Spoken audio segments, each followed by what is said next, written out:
সুপ্রিয় শিক্ষার্থীবৃন্দ, আসসালামু আলাইকুম। সবাই কেমন আছেন? আশা রাখছি ভালো আছেন। আমরা আজকে কথা বলবো পড়াশোনাবিডি.com এর পক্ষ থেকে গৃহীত যে পরীক্ষা 13/8 দ্যাট মিনস আমাদের 18ই মার্চ যে পরীক্ষা নিলাম সেই পরীক্ষার বিশ্লেষণ নিয়ে। তো তোমরা যারা পরীক্ষা দিয়েছো অলরেডি জানো যে পরীক্ষার মধ্যে আমাদের আজকে আইটেম ছিল শুধুমাত্র অ্যাপ্রোপ্রিয়েশনের বি এর সিরিয়াল। তো যেটুকু অংশ কারেকশন করা দরকার ছিল বা এ থেকে ছিল সেটা নিয়ে আমরা গত পর্বেই আলোচনা করেছি, সেটা রিপিট কোশ্চেন। তো আজকে আমরা আলোচনা করব সম্পূর্ণ বি কোশ্চেন সেটআপ থেকে। চলে যাই আমাদের ব্যাখ্যায়। প্রথম যে কোশ্চেনটা আমাদের সেট করা হয়েছে সেটা হচ্ছে they bargained dash the hotel management for the accommodation of the guest. তার অতিথির থাকার জন্য হোটেল ব্যবস্থাপনার সাথে দর কষাকষি করেছিল। এই জায়গায় একটা মজার বিষয় হচ্ছে যে আমরা এখানে কি করব এবং আমরা জানি না আসলে কোনটা সঠিকভাবে অ্যানালাইসিস করা দরকার বা কার জন্য প্রিপোজিশনটা বসবে। আমরা এটা পুরোটাই ক্লিয়ার করে দিচ্ছি। বার্গেন, দে বার্গেন্ড, এখানে সাবজেক্টের জন্য কখনো প্রিপোজিশন বসবে না, বার্গেন শব্দটার জন্য প্রিপোজিশন বসবে। তাহলে এখানে প্রিপোজিশনটা বসতেছে কার জন্য? বার্গেন শব্দটার জন্য। দে বার্গেন্ড, এখানে একটু থিকনেস কমাই নেই। তাহলে বার্গেন্ডের পর স্বভাবতই হয় তোমার হচ্ছে উইথ। বার্গেন উইথ শব্দের অর্থ হচ্ছে কারোর সাথে দর কষাকষি করা। বার্গেনের পর টু হবে না, বার্গেনের পর ফর হবে না, বার্গেনের পর উইথ হতে পারে, বার্গেনের পর অন হবে না। সো এখানে সঠিক উত্তর হচ্ছে উইথ। আচ্ছা, বার্গেন উইথ মানে তাহলে কি বলেন সবাই? দর কষাকষি করা। ক্লিয়ার? 2 নম্বর যে কোশ্চেনটা আমাদের সামনে এসেছে, 2 নম্বর কোশ্চেনটা হচ্ছে যে honesty is best dash truth.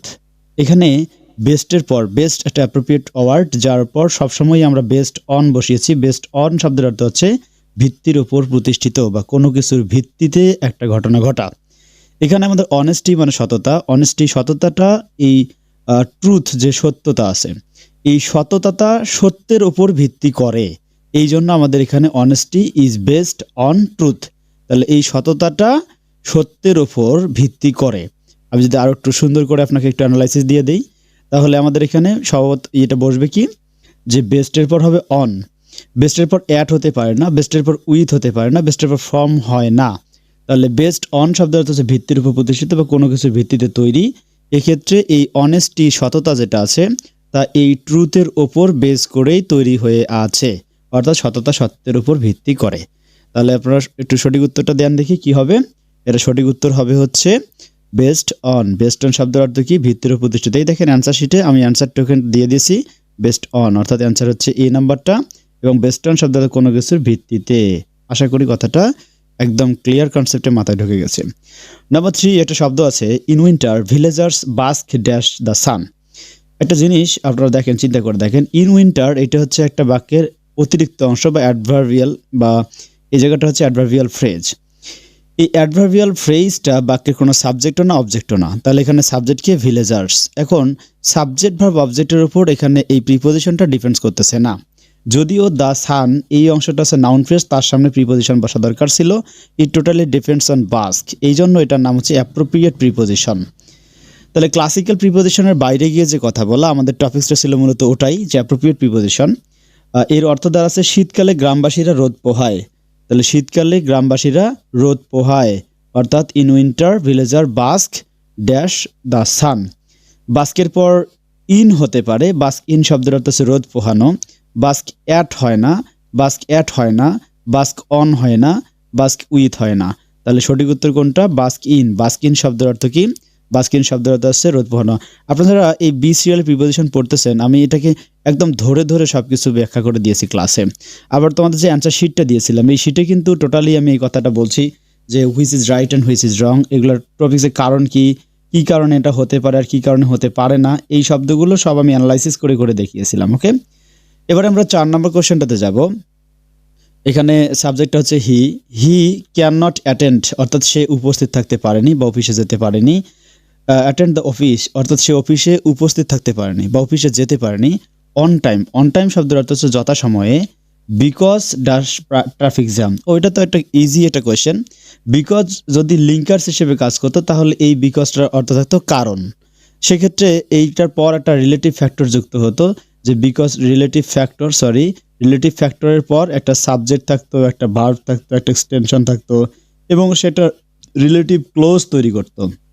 But আমরা একটু লক্ষ্য করলে দেখবো যে এখানে তো একটা প্রিপোজিশন, এই চারটার মধ্যে যে কোনো একটাই এখানে এসে বসবে। আর এইখানে সামনে পেছনে আছে ট্রাফিক জ্যাম। সো এইটা ডেফিনেটলি আর এই বিকজটা কনজাংশন নয়। সো এটা কি, এইটা হবে একটা প্রিপজিশন বা প্রিপজিশনাল ফ্রেজ। দ্যাটস ওয়াই আমরা এখানে স্পষ্ট করে বলতে পারি যে বিকজের পর কোন প্রিপজিশনটা হবে। এখানে স্পষ্টতে বিকজের পর অফ প্রিপজিশনটা হবে। বিকজ অফ শব্দের অর্থ হচ্ছে কারণে। তাহলে শুধু বিকজ শব্দের অর্থ হচ্ছে কারণ, কিন্তু বিকজ অফ শব্দের অর্থ হচ্ছে কারণে। আমরা এটা স্পষ্ট করে এখান থেকে বের করে ফেলতে পারি। দেখো এই যে ব্যাখ্যাটা দিয়েছি আমি, লক্ষ্মী সোনার দল, একটু তাকাও, ভালো করে দেখো, বোঝো। তাহলে বিকজ অফ শব্দের অর্থ কি? বিকজ অফ শব্দ হচ্ছে কোনো কিছুর কারণের জন্য বা কারণে। আচ্ছা, এরপর 5 নম্বর প্রশ্নটার দিকে তাকাও। এটা একদম একটা কমন একটা কোশ্চেন, যে সবাই এটা পারবে। এটা একদম ছোট বাচ্চাও এটা অনেক সময় পারে। এবং এটা আমি তোমাদেরকে যে রুট লেভেলের যারা ক্লাস 8 থেকে শুরু করে ইন্টার, এসএসসি, ইন্টার, এদের জন্য এটা প্রশ্ন আসে। ম্যাক্সিমাম সময় এই প্রশ্নটা আমি দেই, যে the poor lady goes from door to door, দরিদ্র মহিলার দরজায় দরজায় যায়, অ্যান্ড এবং বেগস ড্যাশ আর্মস। এখানে এই আর্মস শব্দের অর্থ হচ্ছে ভিক্ষা চাওয়া। আর এইখানে দেখো ALMS, অনেকে বলবে alms, that is not absolutely alms, this called arms. The poor lady goes from door to door, door to door, এখানে ডোর টু ডোর শব্দের অর্থ হচ্ছে দরজায় দরজায় যাওয়া। অ্যান্ড বেগসের পর অবশ্যই হয় ফর, বেগ ফর মানে হচ্ছে চাওয়া বা ভিক্ষা করা, এখানে বেগস ফর আর্মস, তার মানে দরজা দরজায় গিয়ে ভিক্ষা চায়। তাহলে এখানে সঠিক উত্তর কোনটা? ফর, অফ হবে না, ইন হবে না, ফ্রম হবে না। তাহলে সঠিক উত্তর কোনটা? এটা হবে বি নাম্বারটা, ফর। ওকে, নেক্সটে 6 নম্বর কোশ্চেনটা, এটাও তো একটা অসাম কোশ্চেন ছিল। আমার মনে হয় যে প্রশ্নটা তোমরা সবাই পারছো। যে আমি যে প্রশ্নের সেট আপটা করেছি, দ্যাট মিনস এটা পড়াশোনা ভিডিও থেকে যে পরীক্ষাটা হলো, এটা প্রতিনিয়তই একটা আসর জমে। তো আপনারা চেষ্টা করবেন, এখানে যারা অ্যাডমিশন নিয়েছেন অথবা নেননি, আপনাদের ফ্রি টেস্ট চলছে। তো ফ্রি টেস্টে সবাই জয়েন করতে পারেন, এটা ওপেন সোর্স, এবং সবাই এটাতে জয়েন করে পরীক্ষা দিতে পারেন, ঠিক আছে? এর জন্য আপনাদের শুধু অনলাইন অ্যাডমিশনটা কমপ্লিট করে ফেলতে হবে। তো the Muslims have believe dash Allah, এখানে বিলিভ এর পর অনেক কিছু হতে পারে। বিলিভ ইন মানে বিশ্বাস রাখা। তো the Muslims have believe in Allah, এটা না পারবে না এমন কেউ নেই আমার মনে হয়। বিলিভ এর পর সবসময় কি বসে? ইন, অ্যাপ্রোপ্রিয়েট পজিশনে বিলিভ ইন। এবং ক্লাসে একদম ধরে ধরে তোমাদেরকে বোর্ডের থেকে বোঝানো হয়েছিল, বিলিভ ইন মানে হচ্ছে বিশ্বাস করা। অ্যাট, উইথ, অফ, এটার কিছুই হবে না, এগুলো সবই ভুল। তাহলে সঠিক কোনটা? বিলিভ ইন শব্দের অর্থ কি? বিশ্বাস রাখা। ওকে, পরটা যাচ্ছি 7 নম্বর কোশ্চেন, একই question. I believe dash god, আমি ঈশ্বর বা আল্লাহতে বিশ্বাস করি। তাহলে বিলিভ ইন মানে হচ্ছে বিশ্বাস করা বা বিশ্বাস রাখা। সো এটা বিলিভ ইনটা সঠিক হবে। বিলিভ ইন শব্দের অর্থ হচ্ছে কি? বিশ্বাস করা বা বিশ্বাস রাখা। ওকে, প্রশ্নটাকে একটু ছোট করে নেই। তাহলে আমি যদি সামারি অফ দ্য স্টোরি বলি, এতক্ষণ যতগুলো গল্প করলাম সবার স্টোরি হচ্ছে বার্গেনের পর বসে উইথ, বার্গেনের শব্দ অর্থে কারো দর কষাকষি করা। অন, এখানে বেস্টের পর বসে অন, বেস্ট অন মানে হচ্ছে ভিত্তির উপর প্রতিষ্ঠিত। বাস্ক ইন শব্দের অর্থ হচ্ছে রোদ পোহানো। তারপর হচ্ছে বিকজ অফ শব্দের অর্থ হচ্ছে কারণে। এরপর হচ্ছে তোমার বেগ ফর মানে হচ্ছে কোনো কিছু চাওয়া, দ্যাট মিনস ভিক্ষা চাওয়া বোঝাতে এখানে ব্যবহৃত স্পেশালি। বিলিভ ইন মানে হচ্ছে বিশ্বাস রাখা, অ্যান্ড বিলিভ ইন মানে বিশ্বাস করাও, দুটোই, বিশ্বাস করা বা বিশ্বাস রাখা, দুটার ক্ষেত্রে আমরা বিলিভ ইন ব্যবহার করে থাকি। নাম্বার 8 যে কোশ্চেনটা এখন আমরা ডিসকাস করব, সেটা হচ্ছে বেনিফিশিয়াল। নাইস, তোমরা তো সবাই জানো এটা, যে বেনিফিশিয়ালের পর হয় টু। এরকম আরও কিছু প্রিপোজিশন আছে, যেমন ইউজফুল টু মানে হচ্ছে উপকারী, বেনিফিশিয়াল টু মানে হচ্ছে উপকারী, হেল্পফুল টু মানে হচ্ছে উপকারী। তাহলে it is not beneficial dash health, তার মানে কি? এটা স্বাস্থ্যের জন্য উপকারী নয়। তাহলে বেনিফিশিয়ালের পর সবসময় বসে টু। বেনিফিশিয়ালের পর ব্যবহৃত হয় না ফর, ব্যবহৃত হয় না অ্যাট, ব্যবহৃত হয় না উইথ, আর হলেও এগুলো সব টোটালি রং। তো সঠিক উত্তর কোনটা? Beneficial to. আচ্ছা, আর একটা বার্তা দিয়ে যায়, শুধুমাত্র যারা ভর্তি হয়েছে, দ্যাট মিনস আমাদের এখানে যারা ভর্তি হয়েছে তাদের জন্যই না। পরীক্ষাটা যেহেতু ওপেন সোর্স, তো যারা এখনও ইন্টারমিডিয়েট পরীক্ষা দেওনি তারা কিন্তু একটা গ্রেট চান্স পাচ্ছ, যে এখান থেকে তোমাদের পরীক্ষার প্রশ্নগুলো প্রতিনিয়ত এক্সাম দিয়ে নিজেকে ঝালাই করে নিতে পারবা। আর আমি আপনার যে প্রাক্তন স্টুডেন্টগুলো আছে তাদের প্রতি উদাত্ত আহ্বান জানাবো, আপনাদের যে ফ্রেন্ডগুলো এখন পর্যন্ত এটার সোর্স পায়নি বা জানে না, তাদেরকে একটু জানিয়ে দেন। নিউ একটা প্ল্যাটফর্ম, সেটা গ্রো করতে সময় লাগবে, আশা করি সবার সাথে পরিচিত হতেও একটা সময় লাগবে। আপনার নিজ দায়িত্বে সবাইকে জানিয়ে দেন, আপনাদের বন্ধু বান্ধবকে জানিয়ে দেন যে ভর্তি হওয়ার নাই সমস্যা নাই, এখানে একটা পরীক্ষা দিতে পারবি। তো যে মেধার যে বেসটা সেটাকে যাচাই করে দিতে পারবি। তো আমাদের এই পরীক্ষাগুলো যা আসছে, আমি আশাবাদী যে প্রতিনিয়তই এখান থেকে আমাদের প্রতি বছরই এখান থেকে মেজর কোশ্চেনগুলো কমন পড়ে থাকে। আপনারা চাইলে এখান থেকে চেক করতে পারবেন। আমাদের প্রিভিয়াস ইয়ার কোশ্চেনগুলো এখানে দেওয়া থাকে। আমাদের চ্যানেলেও ঘুরে আসতে পারেন, lms.porashonabiri.com, গুগলে সার্চ করলে আমাদের সাইট পেয়ে যাবেন। আশা রাখছি সেখান থেকে সব কিছু দেখে নেবেন। আপাতত এখানে কোশ্চেনে চলে আসছি, কোশ্চেন থেকে কথা বলবো। এবারে আমাদের কোশ্চেন নাম্বার 9, হি ওয়াজ বেনেভোলেন্ট ড্যাশ আজ। এখানে একটা কথা হচ্ছে বেনেভোলেন্ট। বেনেভোলেন্ট শব্দ হচ্ছে দয়াশীল বা দয়ালু, কিন্তু বেনেভোলেন্ট কারো প্রতি দয়া হওয়া, কারোর দিকে দয়া হওয়া। এখানে দুটি শব্দ আমি দেখেছি সবসময় বসে, টু ওয়ার্ডস তো ম্যাক্সিমাম সময় বসে, তবে টুও কিছু কিছু সময় ব্যবহৃত হয়। তাহলে হি ওয়াজ বেনেভোলেন্ট টুওয়ার্ড আজ। তাহলে এখানে বেনেভোলেন্ট ফর না, বেনেভোলেন্ট ফর না, বেনেভোলেন্ট ইন না, বেনেভোলেন্ট উইথ না, বেনেভোলেন্ট টুওয়ার্ডস। তাহলে সঠিক উত্তর কোনটা? বেনেভোলেন্ট টুওয়ার্ডস, যার অর্থ হচ্ছে দয়াশীল হওয়া বা দয়া করা। এরপর 10, এভরিওয়ান শুড বি, প্রত্যেকেরই উচিত এরকম হওয়া। কেমন হওয়া? Bent dash giving up smoking. এই গিভিং আপ বলতে হচ্ছে ত্যাগ করা, আর স্মোকিং মানে হচ্ছে ধূমপান করা। তাহলে ধূমপান ত্যাগ করার প্রতি নত হওয়া বা আগ্রহী হওয়া। এখানে বেন্ট অন শব্দের অর্থ হচ্ছে কোনো কিছুতে নত হওয়া, মনোনিবেশ করা, অথবা কোনো কিছুতে আগ্রহ প্রকাশ করা। দ্যাট মিনস পরে যে অ্যান্সারটা তুমি দেখতেই পাচ্ছ এখানে অর দিয়েছি, এবং বেন্ট অন শব্দের অর্থ হচ্ছে কি কোনো কিছুতে আগ্রহী বা মনোনিবেশ করা। আর আমরা এটা অ্যাপ্রোপ্রিয়েট পজিশন মুখস্থ করেছিলাম, তখন দেওয়া ছিল বেন্ট অন। বেন্ট অন শব্দের অর্থ হচ্ছে নত হওয়া বা ওটাকে বশ্যতা স্বীকার করে নেওয়া, যে আসলে এটাকে আমি মানতে চাচ্ছি বা আগ্রহ আছে, আগ্রহ প্রকাশ করেছি এটা।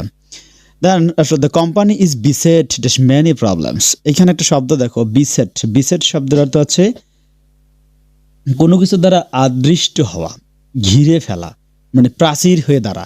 এই শব্দের ক্ষেত্রে বিসেটের পর সবসময় আমরা দেখেছি উইথ হয়। তাহলে বিসেট উইথ অর্থাৎ কোনো কিছু দিয়ে একটা, কোনো কিছুকে বেড়া জালে বা কোনো কিছু একটা পরিসরে আবৃত করে ফেলা বা ঘেরাও করা। তাহলে the company is beset with many problems, অর্থাৎ কোম্পানিটি অনেক সমস্যার দ্বারা পরিবেষ্টিত, অর্থাৎ ওই কোম্পানিতে অনেক সমস্যা আছে। তাহলে বিসেটের পর কি ব্যবহৃত হবে? উইথ। উইথ কোথায় আছে? বি নাম্বারে আছে। তাহলে এ নাম্বার হবে না, সি নাম্বার হবে না, ডি নাম্বার হবে না, হুইচ ইজ রাইট। এটা সঠিক উত্তর হচ্ছে উইথ। বিসেট উইথ মানে সমস্যায় ঘেরা। নাম্বার 12, একটা কথা বলছে দেখো, হোপ। এই হোপ শব্দটা যদি আশা বোঝাচ্ছে, ভেতর থেকে একটা কোনো কিছু ভালো লাগা বা একটা চাওয়া বোঝাচ্ছে। এখানে একটা মানে কি বলবো, এটাকে একটা পৃথিবীর একটা ঐশ্বর্যিক রূপ বলছে এখানে হোপটাকে। দেখো, hope is one of the greatest gifts. Hope is the one of the greatest gifts that almighty has bestowed dash us. এই বেস্টাওয়ের পর হয় অন। বেস্টাওয়ান মানে হচ্ছে দান করা, প্রদান করা, ঠিক আছে? বেস্টাওয়ান মানে কি? প্রদান করা। অর্থাৎ হোপ, এই আশাটা, এটা আল্লাহর দেয়া একটা সর্বশ্রেষ্ঠ একটা উপহার, যেটা সৃষ্টিকর্তা সর্বশক্তিমান আল্লাহ তাআলা আমাদেরকে প্রদান করেছেন। তাহলে আশা হলো সর্বশক্তিমান আমাদের উপর দান করা অন্যতম শ্রেষ্ঠ উপহার, অর্থাৎ এটা আল্লাহ তাআলার হতে প্রদত্ত আমাদের জন্য সেরা উপহার। তাহলে সেক্ষেত্রে কোনটা হবে? এটা বেস্টাও অন হয়ে যাবে। বেস্টাও অন শব্দের অর্থ কি? দান করা, প্রদান করা। আমরা এটাকে গ্রহণ করে নিই এবং আল্লাহর প্রতি প্রশংসা জ্ঞাপন করি এবং তার প্রতি একটা যথেষ্ট থ্যাঙ্কফুল এবং কৃতজ্ঞ থাকি। আলহামদুলিল্লাহ, আল্লাহ আমাদেরকে এ পর্যন্ত ভালো কিছু এবং সব ভালো দিয়ে আমাদেরকে ঘিরে রেখেছেন। এবার নাম্বার 13, বিওয়্যার ড্যাশ ডগস। আচ্ছা, একটু দেখো, বাক্যটা যদিও বিওয়্যার শব্দ দিয়ে ঘিরে ফেলছে, বিওয়্যার শব্দটা এখানে একটা ভার্ব, যার কারণে এই বাক্যটাকে আমরা বলতে পারি যেটা এটা ইম্পারেটিভ সেন্টেন্স, এবং এই ভার্বটা আমাদের প্রথমে একটা ফাইনিট ভার্ব হিসেবে কাজ করতেছে। বি ওয়্যার অফ সবসময় অফ বসে। বি ওয়্যার অফ শব্দের অর্থ হচ্ছে সতর্ক থাকা, সাবধান থাকা। এরকম আরেকটা শব্দ আছে অ্যাওয়্যার অফ। অ্যাওয়্যার অফ শব্দের অর্থ হচ্ছে সতর্ক থাকা। অ্যাওয়্যার অফ শব্দের অর্থ সতর্ক থাকা, ঠিক সেরকমই হচ্ছে বি ওয়্যার অফ, সতর্ক থাকা, অর্থাৎ কুকুর থেকে সাবধান থেকো, কুকুর থেকে সাবধান থেকো। এরপর 14 নম্বর যে কোশ্চেনটা আছে, Rahim has no bias dash Neera. এই বায়াস এটা শব্দ ঝোঁক, কিন্তু এইখানে এটা পক্ষপাত বা বিরোধী পক্ষপাত নেহা বোঝানো হয়েছে, তাই বায়াস অ্যাগেইনস্ট হবে, বায়াসড টু নয়। তাহলে রহিম নীরার প্রতি কোনো পক্ষপাত নেই। এই নীরার প্রতি কোনো পক্ষপাত নেই। কেমন পক্ষপাত? এটা হচ্ছে বিরোধী পক্ষপাত, বিধায় এই জায়গাটায় হবে বায়াস অ্যাগেইনস্ট। বায়াসড অ্যাগেইনস্ট শব্দের অর্থ কারোর প্রতি বিরোধী পক্ষপাত হওয়া। আচ্ছা, ওকে, 14 নম্বর গেল। 14 নম্বরের পর চলে আসবে আমাদের 15 নাম্বার। তো তার আগে আমি কথা বলতে যাচ্ছি, প্রতিনিয়ত এই পরীক্ষাগুলোতে অংশগ্রহণ করতে আমাদের এই নিম্নোক্ত নাম্বারে যোগাযোগ করতে পারেন। আমাদের একটা তো হোয়াটসঅ্যাপ আছে, 0177408038 ফোন নাম্বারটা খুবই সুন্দর। 01 পর 774080 384। এটাতে কল করলেই আমাদের একজন এজেন্ট আপনাদের সাথে কথা বলবে এবং আপনাদেরকে ভর্তি করায় নেবে। ছোটোখাটো কোনো ত্রুটি হলে সেক্ষেত্রে আপনাদেরকে সহযোগিতা করবে। সফটওয়্যারগত কোনো প্রবলেম থাকলে আমাদের নিজ হাতে থেকে প্যানেলের লোক আছে, আপনাদেরকে সেট করে দিবে। আশা রাখছি আর কোনো সমস্যা হবে না। চলে আসি আমরা 15 নম্বর প্রশ্নটাতে। 15 নম্বর যে প্রশ্নটা দেয়া আছে এখানে, she feels proud for being best dash technical knowledge. এই জায়গাটার মাঝে এই বাক্যটাকে আমাদের কি বলছে দেখেন, শি ফিলস প্রাউড, সে গর্ববোধ করে, for being blessed, for being be মানে হওয়া, ফর বিং মানে কি হওয়ার জন্য, কিসে কি হওয়ার জন্য, ব্লেসড এইখানে তাহলে আশীর্বাদ পুষ্ট, আশীর্বাদ পুষ্ট, ঠিক আছে। তাহলে blessed dash a technical knowledge, তিনি প্রযুক্তিগত জ্ঞানের জন্য গর্ববোধ করেন। এখানে ব্লেসড উইথ মানে আশীর্বাদ পূর্ণ হওয়া, মানে ওইটাতে এই নিজে প্রযুক্তিগত একটা জ্ঞান পেয়েছেন, এই জন্য নিজেকে আশীর্বাদ প্রাপ্ত মনে করেন। তাই ব্লেসডের পর কি হবে, উইথ। এখানে দেখেন কিছু কিছু প্রিপোজিশন মনে হচ্ছে যে হতে পারে, মনে হচ্ছে হতে পারে, বাট এটা না। অ্যাপ্রোপ্রিয়েট ধর্মই এটা, যে ব্লেসড ফর হতে পারে না, ব্লেসড অ্যাট হতে পারে না, ব্লেসড টু হতে পারে না। তাহলে ব্লেসড উইথ, ব্লেসড উইথ শব্দের অর্থ কি আমি লিখে দিয়েছি দেখেন, ব্লেসড উইথ শব্দের অর্থ হচ্ছে কোনো কিছুতে আশীর্বাদ প্রাপ্ত। I hope that you have got it. Number 16, Rahim's father is blind dash one eye. এই দুটি কোয়েশ্চেন তোমাদেরকে ক্লিয়ার করতে চাই এই ব্লাইন্ড নিয়ে। হ্যাঁ, একটু আমার সামনে যেহেতু আসছে এবং এই প্রশ্ন দুটি পরপর তুলে দেওয়ার পেছনে কারণ আছে আমার একটা। ব্লাইন্ড পাওয়ার সাথে অন্ধ, আমরা ব্লাইন্ড পাওয়ার সাথে উড়াতুরা যা তা প্রিপোজিশন ব্যবহার করে থাকি, কিন্তু না, অ্যাপ্রোপ্রিয়েট প্রিপোজিশনে ব্লাইন্ডের দুটি এখানে একটা প্রিপোজিশন আছে, এটা মাথায় রাখতে হবে। ব্লাইন্ডের পর হতে পারে ব্লাইন্ড, BLIND, ব্লাইন্ড। ব্লাইন্ডের পর হতে পারে অফ, আর একটা হতে পারে ব্লাইন্ডের পর টু। ব্লাইন্ড অফ মানে হচ্ছে একচোখা, মানে ও এক চোখে দেখে না, আসলে অন্ধ। এই দুটি জিনিস আরো ক্লিয়ার করে শোনো। ব্লাইন্ড অফ এটা মানে হচ্ছে অন্ধ, সে আসলে চোখে দেখে না। আর ব্লাইন্ড টু মানে হচ্ছে এক চোখা, তিনি অন্ধ নন কিন্তু একদিকে পক্ষপাতিত্ব আছে। সহজ উদাহরণ দিতে গেলে এখানে এই প্রশ্ন দুটি যথেষ্ট। দেখো, Rahim's father is blind dash one I, তার মানে তার বাবা এক চোখে দেখে না, এই ক্ষেত্রে হচ্ছে blind of, that means blind of. তাহলে ব্লাইন্ড অফ মানে হচ্ছে অন্ধ। কিন্তু পরের যে 17 নম্বর কোশ্চেনটা আছে, একটু 16 আর 17 মধ্যে পার্থক্য করে বুঝতে পারবা। He is not blind dash his sons fault, মানে তার সন্তান ভুল করছে, অন্যদিকে আর একজন সন্তান আছে। দেখো এইখানে দুটি সন্তান, তো ঝগড়া কাজে লাগতেই পারে, ছোট ছেলে মেয়ে, তো এটাতে মাইন্ড করার কিছু নাই, ছেলে মেয়ে থাকলেই ঝগড়া লাগবে। তো কোনো কারণে এটা হচ্ছে নিজের সন্তান সেলফ, এটা হচ্ছে ও, তার মানে আদার্স। তো ঝগড়া লাগার পর, খোঁচাখুচি হওয়ার পর এরে সুন্দর মতো ভালোবেসে টান দিয়ে নিল, আর ওটা দুটো গাল বরাবর দুটো লাগাই দিল, দেওয়া বলছে যাও চলে যাও, তোমাকে কি এর সাথে ঝগড়া করতে বলেছি। এই সিস্টেমটাই হচ্ছে কি বলো দেখি, পক্ষপাতিত্ব হওয়া। এইটার পর ব্লাইন্ডের পর কি বসে, টু বসে। তাহলে ব্লাইন্ড টু মানে কি, ব্লাইন্ড টু মানে আসলে তিনি অন্ধ নন, তিনি পক্ষপাতিত্ব করতেছেন। তাহলে he is not blind dash his sons fault, তাহলে কি হবে, তিনি তার ছেলের ভুল সম্পর্কে অন্ধ নন কিন্তু অন্ধের আচরণ করতেছেন, দেখেও দেখেন না নিজের ভুল। এই ধরনের কাজের ক্ষেত্রে আমরা ব্লাইন্ড টু ব্যবহার করে থাকি। ওকে ডিয়ার্স, একটু সামনে আগাই। Number 18, Riya blew dash the candle. এই ব্লিউ শব্দটা এসেছে ব্লো থেকে, ব্লিউ শব্দটা এসেছে ব্লো থেকে, BLOW। ব্লো শব্দের অর্থ হচ্ছে প্রবাহিত হওয়া, কিন্তু ব্লোর পর যখন অফ বসে, এই ব্লো অফ শব্দের অর্থ হচ্ছে কি, ব্লো অফ শব্দের অর্থ হচ্ছে ফু দিয়ে নিভিয়ে দেওয়া, আর ব্লো আউট মানে হচ্ছে প্রবাহিত হওয়া।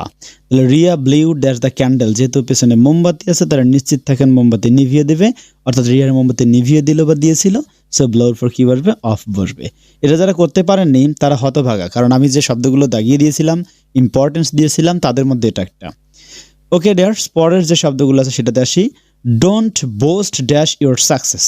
এই বোস্টের পর সবসময় আমরা দেখেছি বোস্টের পর অফ হয়। বোস্ট অফ মানে হচ্ছে দম্ভ করা, বোস্ট অফ শব্দের অর্থ হচ্ছে কি, দম্ভ করা, গর্ব করা, দাম্ভিকতা পূর্ণ হওয়া। এই বোস্টের পর কি বসে, বোস্টের পর অফ বসে। কোথায় আছে, এটা বি নাম্বার অপশনে আছে। বোস্ট অফ মানে কি, বোস্ট অফ মানে হচ্ছে দম্ভ করা বা গর্ব করা। 19 চলে গেল। এরপরে চলে আসি আমাদের শেষ যে এন্ডিং পার্টটা আছে, সেই এন্ডিং পার্টে চলে এসেছি। 20 যে পার্টটা আছে সেই পার্টটাতে এখন নিয়ে আলোচনা করব। তার আগে কথা বলে দেই, সবাই একটু মনোযোগ দিয়ে শুনেন। আপনাদের কাছে বিশেষ রিকোয়েস্ট, যেহেতু এটা নতুন চ্যানেল বা নতুন একটা প্রসেস গ্রো হচ্ছে, তো সেক্ষেত্রে আপনাদের কাছে আমাদের একটা চাওয়া থাকতেই পারে। আপনার পেছনে কাজ করতেছি, আমরা পেছনে নিরলস শ্রম দিচ্ছি, আপনারা অবশ্যই ভালো কিছু করেন, পরীক্ষায় ভালো কিছু আশা করি। সেই সাথে আপনাদের প্রতি আমাদের চাওয়াটা হচ্ছে আপনার কাছ থেকে যতটুকু করা যায় সেটা হচ্ছে এই পুরো ক্লাসটাকে ছড়িয়ে দেওয়া সবার মাঝে, প্লাস হচ্ছে এই ক্লাসের পাশাপাশি আপনার যে এই যে ফিডব্যাকটা পাচ্ছেন বা আপনারা যে একটা এখান থেকে সার্ভিস পাচ্ছেন, এই সার্ভিসটা সম্পর্কে মানুষকে জানান, তিনি যেন আপনার কাছ থেকে এটা একটা ভালো ফিডব্যাক পায়। দেন হচ্ছে তাদের সাথে আমরা কন্ট্যাক্ট করি, আমরা কথা বলে কাজে আসি। আমি অনেক ভালো সার্ভিস নিয়ে বসে আছি, কিন্তু আমার সার্ভিস যদি পাবলিক গেলার মতো পাবলিক না থাকে, তাহলে এই সার্ভিস সাজানোর কোনো অর্থ নাই। অর্থাৎ এটাতে সবচেয়ে বড় ভূমিকা রাখতে পারো তোমরা। কেননা আমার কোনো মিডিয়া নাই, আমার কোনো মার্কেটিং টিম নাই, একমাত্র আমার মার্কেটিং টিম লিডার হচ্ছে তোমরাই। তোমরা যারা স্টুডেন্ট আছে তারাই। তোমাদের এই পজিটিভ ফিডব্যাক আমার সবচেয়ে বড় মার্কেটিং। আই হোপ আমার কথাটা আপনারা বুঝতে পারছেন। 20 যে কথাটা আছে দেখো, we are often board eating vegetables. এই আমরা তো প্রতিনিয়তই মাছ মাংস খাই, তবে শাকসবজি খাওয়া দরকার, কিন্তু শাকসবজি যদি প্রতিদিন খাই তাহলে সেক্ষেত্রে একটা বিরক্তি আসতে পারে। তাহলে উই আর অফেন, এটা অফটেন না, often. We are often board dash eating vegetables. এখানে ভেজিটেবলস শাকসবজি খাইতে প্রায়ই কী হয়ে যায় বলো দেখি, বিরক্ত হয়ে যায়। সো এইখানে বোর্ড উইথ, কোনো কিছু দিয়ে বিরক্তি পাওয়া, কোনো কিছুর সাথে বিরক্তি পাওয়া, তাই এখানে কী হবে, bored with, not bored of, not bored to, not bored in. So which is right answer? A, bored with. Okay, the next question is he was born. এটা তো একদম ঠাডা পড়া মুখস্থ, এটারে আমি বলি এমটিএম, মারাত্মক টানা মুখস্থ। এমটিএম কোশ্চেনের মধ্যে এই বর্ণের পর বা ওয়াজ বর্ণের পর ইন বসে অথবা অন বসে, এইটা প্রশ্ন আজকে না কালকে না, এটা চিরজীবনের জন্য একটা ঠাডা পড়া টানা মুখস্থের কাজ। আমরা এটাকে পাই স্পেশাল ওয়ার্ডস প্রেজেন্ট ক্লসে, যে কোথায় আমরা ওয়াজ বর্ন বসে, তখন দেখবো যে পেছনে ইন বা অন বসেছে, তারপর ইয়ার্স আছে, সেক্ষেত্রে তার সামনে ওয়াজ বর্ন। এখন যে ওয়াজ বর্নই দেওয়া থাকে, তাহলে তুমি নিশ্চিত থাকবা যে এখানে পরবর্তীতে ইন অথবা অন বসবে। অন কখন হবে আর ইন কখন হবে এটা নিয়ে আমি ক্লাসেই কথা বলেছি, নতুন করে আর একটা কথা বলে তোমাদের সময় নষ্ট করতে চাই না। ওকে, পরের যে কোশ্চেনটা আছে সেটাতে চলে যাই। বর্ড, এই বড় শব্দের অর্থ কি? এই বড় শব্দের অর্থ হচ্ছে ধার লওয়া, আর বরোড শব্দের এটা হচ্ছে ওই বড় শব্দের পাস্ট ফর্ম, তার মানে ধার নিয়েছিল। কি নিয়েছিল? ধার নিয়েছিল। He borrowed dash his huge sum of money, তার মানে প্রচুর অর্থ ধার নিয়েছিল কারো না কারো কাছ থেকে, তাই বরোডের পর সবসময় ফ্রম হয়। তাহলে সঠিক উত্তর কোনটা? বড় ফ্রম। বড় ফ্রম মানে হচ্ছে ধার নেওয়া বা ঋণ লওয়া। এরপর আসেন, দ্য পর্বত express is bound for Sylhet. এটা বাউন্ড ফর মানে সিলেট, এটা তো ম্যাক্সিমাম সময় আমরা যাতায়াতের ক্ষেত্রে ব্যবহার করে থাকি বাউন্ড ফর বা সেট ফর, ঠিক আছে। কোনো জায়গার উদ্দেশ্য নিয়ে রওনা হলে সেক্ষেত্রে বাউন্ড ফর ব্যবহৃত হয়। So B A is right and others is the wrong answer. এরপর চলে আসেন, everyone must bow dash the almighty. এখানে বও এর পর সবসময় টু হয়। বও টু মানে হচ্ছে নম্র হওয়া বা শ্রদ্ধা দেখানো। কি দেখানো? বউটু মানে হচ্ছে নম্র হওয়া বা শ্রদ্ধা দেখানো, বউটু নত হওয়া, এটাকে আমরা বলতে পারি। তাহলে এখানে বউয়ের পর কি বসবে? বউয়ের পর বসবে টু, এবং বউটু শব্দের অর্থ হচ্ছে কি? নত হওয়া। আমরা এখানে বউটুটাকে ব্যবহার করতে পারি। প্রত্যেককেই সর্বশক্তিমানের কাছে মাথা নত করতেই হবে, আর এটা আমরা মুখস্থ এবং জানি যে প্রত্যেক প্রাণীকে একদিন মৃত্যুর স্বাদ গ্রহণ করতে হবে। So we are not exceptional from others. আমরা অন্যদের থেকে এদিক থেকে আলাদা নই। অন্য যত দিক থেকে আলাদা হই, মৃত্যুর স্বাদ গ্রহণ করতে হবে, সেদিক থেকে আমরা কারো থেকে আলাদা নই। The last question of this session, আজকের সেশনের সবচেয়ে শেষ প্রশ্নটা হচ্ছে 25, হিয়ারিং দ্য নিউজ, অর্থাৎ সংবাদ শোনা মাত্রই বা সংবাদ শোনার পর, শি বাস্ট ড্যাশ টিয়ার্স। বাস্টের পর দুটি শব্দ হতে পারে, আমি একটু বলি তোমাদেরকে। BURST, burst. এই বাস্টের পর হতে পারে আউট। বার্স্ট আউট মানে হচ্ছে হাসিতে ফেটে পড়া, অ্যান্ড বার্স্ট ইনটু মানে হচ্ছে কান্নায় ভেঙে পড়া। এরপরে দিয়ে আছে টিয়ার্স। টিয়ার্স শব্দের অর্থ হচ্ছে মায়া কান্না বা কান্না। যেহেতু কান্না আছে তার মানে কি হবে? বার্স্ট ইনটু হবে। পাবলিক ভালো করে শুনে রাখো, কি হবে? Burst into. Hearing the news, she burst into tears, মানে এটা এই মৃত্যুর সংবাদটি শোনার পর সে কান্নায় ভেঙে পড়লো।